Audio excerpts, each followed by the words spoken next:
Uang Timothy baru habis ketika Napoleon Bonaparte baru lahir. Nggak, luang lu udah berapa Bang sekarang? Oke lah. Oke lah, Pan. Ternyata lu udah nyampe ya? Gue pernah ngomong di podcast sebelumnya. Iya. Pokoknya kalau misalnya gua buang 14 juta sehari, itu habisnya itu Napoleon baru lahir. Tahun 1700-an. Jadi kalau dia buang 14 juta sehari, Gua uangnya buang. dia itu baru habis Ini Napoleon baru lahir. Napoleon baru lahir. Maksudnya Napoleon gimana? Bonaparte ya? Baru lahir. Iya. Ya. Jadi gimana kita cara kalau gua hitungnya buang tuh? 14 juta setiap hari ini, mundur tapi ya. Mundur. Ya. Oh, itu kita mundur. habisnya Napoleon baru lahir, tinggal dihitung. Nah, sekarang dengan sebanyak itu, uang yang lu dapat, itu dari mana? Gua di market ya. Gua kan waktu itu gua main di ternak uang, itu gua main di equity. Gua banyak main di saham.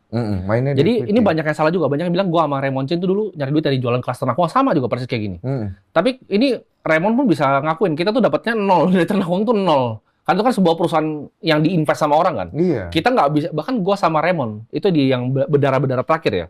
Itu kita ambil gaji tuh nol. Ini gua bisa ngomong nih. Gua sama Raymond tuh ngambil gaji nol. Jadi kita make nothing. Raymond tuh dapat duit dari endorse, gua waktu itu main saham. Nah dari situ duitnya waktu itu gue punya beberapa miliar yang dari awal di sini itu gue gulung. Waktu sampai sekitar jadi 30 miliar. Ketika 30 miliar itu ternak uang gue balikin yang 36 miliar itu uang gue itu gue gandakan di kripto. Jadi Bitcoin. Yang paling kenceng akhirnya bikin duit lu naik itu dari mana? Oh banyak. Gue jadi di kripto kan ada Bitcoin yang paling besar. Tapi ada banyak apa namanya project-project yang lain. Dan gue juga berinvestasi di perusahaan-perusahaan luar negeri. Seperti MicroStrategy, itu perusahaan yang beli Bitcoin di neracanya. Jadi lu banyak menghabiskan waktu tuh di depan komputer itu ya? Lu liatin satu-satu. Iya, betul. Pernah tumbang nggak? Oh, zaman gue di saham tumbangnya banyak banget. Berapa habis berapa?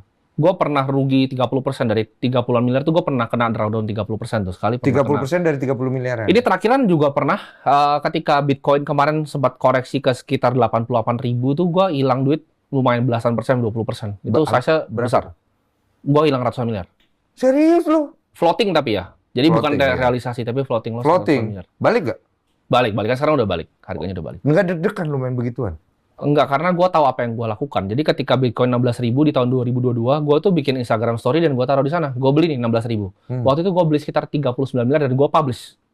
Gue publish kok. Lu tahu apa yang lu lakukan dan lu tahu bagaimana menggorengnya ya? Betul. Dan ini kan semua Betul lagi. transaksi. Dijawab. Bukan gini, bukan goreng. Maksudnya nggak ada yang bisa digoreng dengan Bitcoin ini. Karena Bitcoin kan aset kelima di dunia ini. Indonesia ngabisin semua duitnya juga nggak bisa gerakin ini. Ini aset terlalu besar. Ini udah mau balap emas soalnya. Iya, sekarang makin gede Dulu kan kayaknya. kalau mungkin gue ngomong ini